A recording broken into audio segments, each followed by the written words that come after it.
नमस्कार दोस्तों, स्वागत है आपका मेरे YouTube चैनल ब्रिलियंट ट्यूशन में। पिछली बार हमने स्टैंडर्ड 10 का चैप्टर नंबर 12 इलेक्ट्रिसिटी में सीरीज और पैरेलल कनेक्शन देखा था। आज हम heating effect of electric current देखेंगे। अभी होता क्या है, तो कोई भी इलेक्ट्रिक डिवाइस को चलाने के लिए या तो हमें बैटरी लगाने की जरूरत पड़ती है जिसको हम बारी बारी से चार्ज कर सकते हैं, या फिर सेल को लगाने की जरूरत होती है। तो ये बैटरी और जो सेल होता है वो क्या होता है, तो कोई भी इलेक्ट्रिक सर्किट के लिए या फिर इलेक्ट्रिक डिवाइस के लिए वो बेसिकली सोर्स ऑफ एनर्जी रहता है।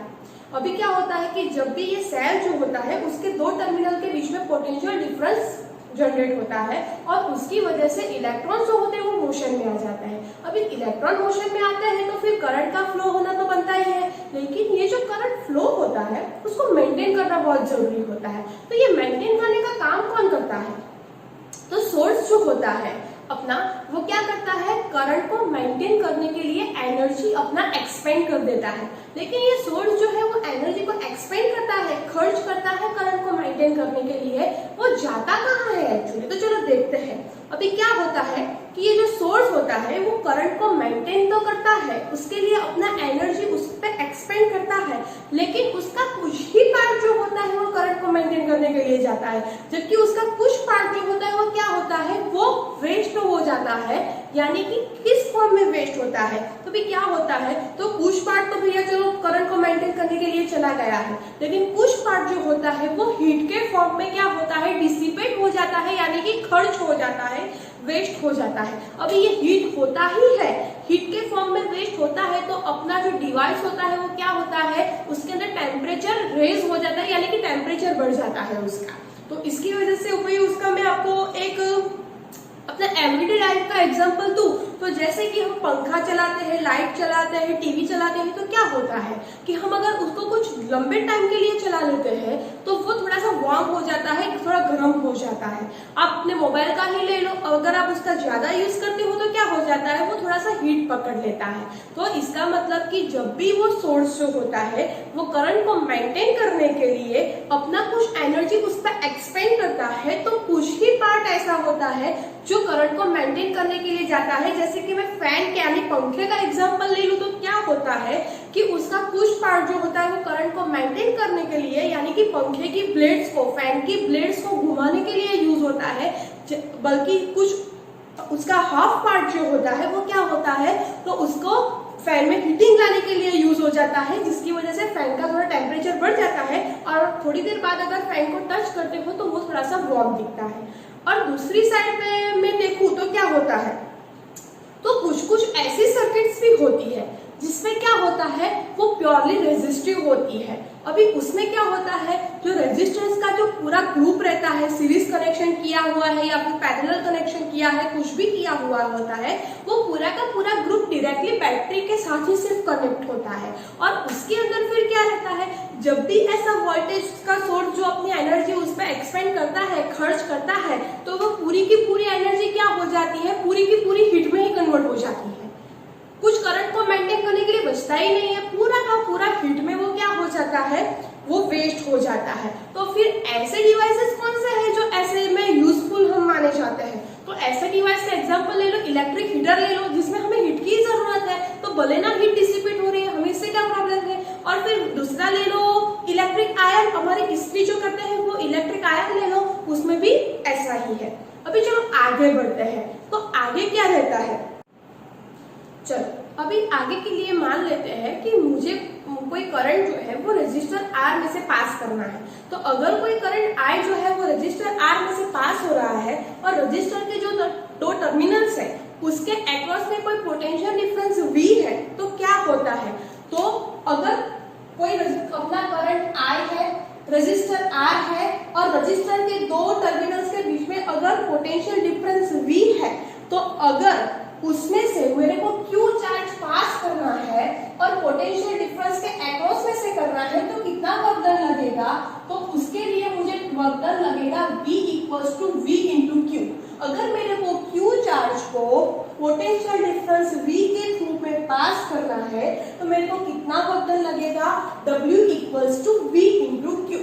अगर क्या होता है, ये मेरे को पास इतना वर्क डन कितने टाइम में, T टाइम में करना है, तो फिर क्या होगा, अगर मेरे पास सप्लाई करनी है टी टाइम के अंदर, तो फिर क्या रहेगा, मेरी सर्किट के अंदर मुझे कितना एनर्जी सप्लाई करना पड़ेगा, तो मेरी सर्किट के अंदर मेरे को जो पावर इनपुट लगाना पड़ेगा वो कितना हो जाएगा, V इंटू क्यू, और कितने टाइम में, टी टाइम में। तो ये मेरा इक्वेशन हो जाता है कि अगर मेरे को सर्किट में कोई पावर इनपुट देना है सोर्स के रूप में, सप्लाई के रूप में, एनर्जी के रूप में, तो मेरे को कितना देना पड़ेगा, V into Q by T, के जो मेरा VQ जो है मेरा वर्क डन है, यानी कि Q चार्ज को पोटेंशियल डिफरेंस V के थ्रू पास करना है और वो मेरे को बाई टी टाइम में करना है, तो मेरे को सर्किट को पावर इनपुट कितना देना पड़ेगा, P equals to VQ by T. लेकिन एज हमें पता ही है, क्या पता है कि अपना I जो है वो क्या रहता है, Q बाई टी, वो तो हमें पहले से पता ही है। तो अभी हम क्या कर देंगे, यहाँ पे हम V into Q by T में Q बाई टी की जगह लिख देंगे I, इसलिए हो जाएगा T इक्वल्स टू वी आई। अभी तक हमने क्या देखा कि सर्किट के अंदर जो पावर इनपुट देना होता है वो कितना देना होता है, T इक्वल्स टू वी आई जितना देना होता है। लेकिन अगर हमें ये पावर इनपुट टी टाइम के लिए देना होता है तो फिर सोर्स को कितना सप्लाई देना पड़ेगा, सोर्स को सप्लाई देना पड़ेगा टी टाइम के लिए P इंटू टी जितना सप्लाई देना पड़ेगा। लेकिन हमने ऊपर क्या दिखाया है, T इक्वल्स टू वी आई दिखाया है, तो हम T की जगह अगर वी आई लिख देते हैं तो सोर्स को कितना एनर्जी प्रोवाइड करना पड़ेगा, वी आई टी जितना एनर्जी उसको प्रोवाइड करना पड़ेगा। लेकिन अभी होता क्या है, ये सोर्स जो अपना एनर्जी जो है वो करंट को मेंटेन करने के लिए सप्लाई तो करता है, लेकिन हमने ऊपर ही देखा कि उसका कुछ ही पार्ट उसमें यूज होता है, उसका जो दूसरा जो पार्ट होता है कुछ आधा सा, वो क्या होता है, हीट प्रोड्यूस करने में चला जाता है। तो यहाँ पे भी ऐसा ही होता है। अभी तक हम देखते हैं कि क्या होता है, तो करंट का जो सोर्स का जो पार्ट रहता है, एनर्जी उसने सप्लाई किया है, तो अगर उसका कुछ पार्ट जो होता है वो खर्च हो जाता है, तो कैसे हो जाता है, तो जब भी वो रजिस्टर के अंदर जाता है वो सोर्स का एनर्जी, तो वो क्या होता है, वहाँ पूरा का पूरा जो एनर्जी होता है वो डिसिपेट हो जाता है, यानी कि पूरा का पूरा खर्च हो जाता है हीट के फॉर्म में। तो अभी ये हीट के फॉर्म में जो एनर्जी अपना वेस्ट हो गया है, तो अगर मुझे फिर ये ऐसी सर्किट में से अगर जो करंट निकल रहा है तो स्टेडी करंट फ्लो करवाना है, तो फिर क्या चाहिए, तो अगर मुझे उसमें से स्टेडी करंट फ्लो करवाना है तो फिर मेरे को कितना हीट प्रोड्यूस होता है, तो H equals to V I T जितना हीट मेरे को चाहिए, तभी मेरी सर्किट में से क्या होगा, स्टेडी करंट फ्लो होगा। स्टेडी करंट फ्लो होगा कब होगा, जब सर्किट के अंदर H equals to V I T जितना हीट होगा, तब मेरी सर्किट में से स्टेडी करंट फ्लो होगा। अभी मैं यहाँ पे ओम्स लॉ अप्लाई करती हूँ तो क्या होता है, बाय अप्लाइंग ओम्स लॉ अभी क्या होता है, हमें पता ही है अभी V का वैल्यू क्या है ओम्स के लॉ में, V equals to I R है, और ये जो है वो तो हम वैल्यू वैसा का वैसा ही रखते हैं, हम सिर्फ क्या करते हैं, ये V की जगह अपना आई आर लिख देते हैं, तो अभी ये हो गया है। तो अभी I और I क्या हो जाता है, I स्क्वायर हो जाता है, इसीलिए हमें हीट का इक्वेशन क्या मिल गया, H equals to I square R T. ठीक है, अभी क्या होता है, H equals to I square R T जो लिखा उसको क्या बोलते हैं, जूल्स लॉ बोलते हैं। अभी इसको बोलते हैं जूल्स लॉ। अभी क्या रहता है, हमने इक्वेशन तो देख लिया, H equals to I square R T. अभी इक्वेशन में हमें क्या दिख रहा है, तो अपना जो हीट जो है वो डायरेक्टली प्रोपोर्शनल टू करंट के स्क्वायर के इक्वल्स में प्रोपोर्शनल रहता है।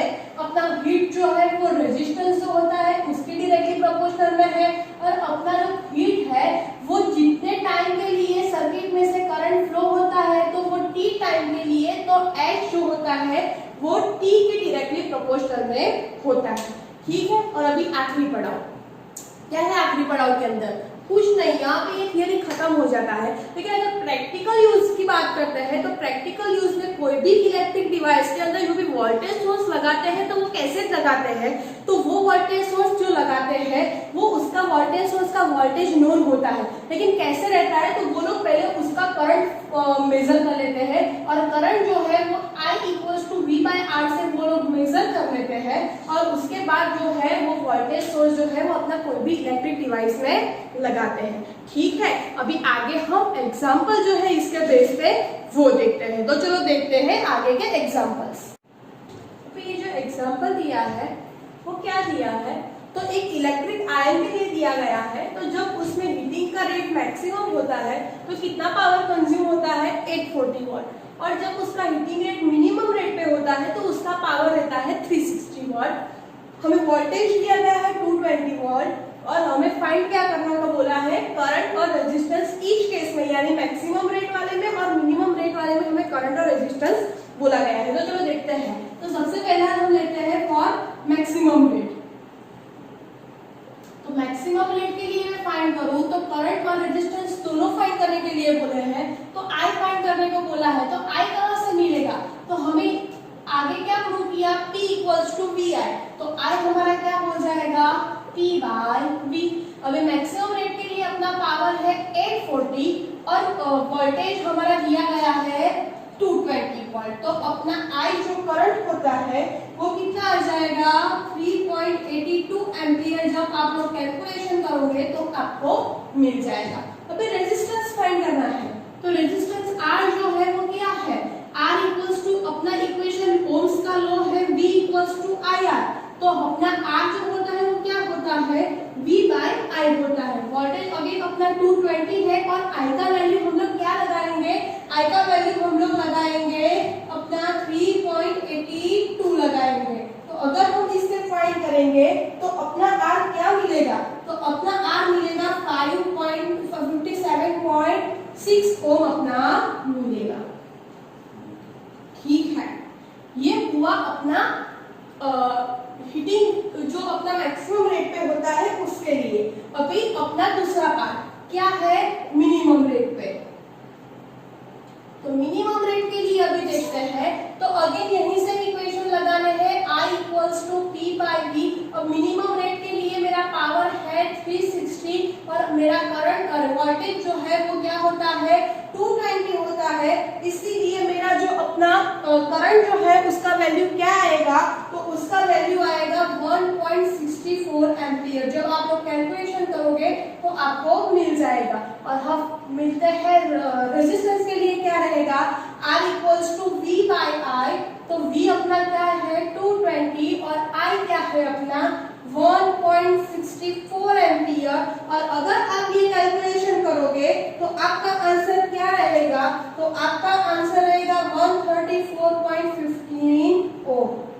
ठीक है, ये था अपना एग्जाम्पल। अभी आगे एक और एग्जाम्पल देखते हैं। तो चलो आगे का एग्जाम्पल देखते हैं। Now for the next example, it is said that 100 joule heat is produced in each second in 4 ohm resistor. Then find voltage V. चलो इसको कैसे देखते हैं। V ढूंढने के लिए हमें सबसे पहले क्या चाहिए, तो कि H के रिलेटेड कौन सा इक्वेशन है, H equals to I square RT है हमारे पास। सबसे पहले हम इसमें से I स्क्वायर ढूंढ लेंगे क्योंकि हमारे पास H R और T दिया है। तो चलो H का वैल्यू लगते हैं 100, I स्क्वायर R जो है मेरा 4 है और T जो दिया है वो कितना है 1 है। ठीक है, अभी I स्क्वायर ढूंढना है तो इसको यहाँ पे नीचे ले लेते हैं। 425 is 100, so I square equals to 25, I equals to 5 ampere. लेकिन मेरे को I नहीं ढूंढना है, मेरे को क्या ढूंढना है V। तो बाय ओम्स लॉ लगा दो, एकदम इजी है यार। V equals to IR। I मेरा 5 एम्पियर है, R मेरा 4 ओम दिया गया है, 5 4 20 वोल्ट। ये हो गया मेरा voltage V equals to 20 volt. ठीक है, तो हमने आज देखा heating effect of electric current और उसके बेस्ड ऑन जो 2 एग्जांपल्स थे वो भी हमने देख लिए।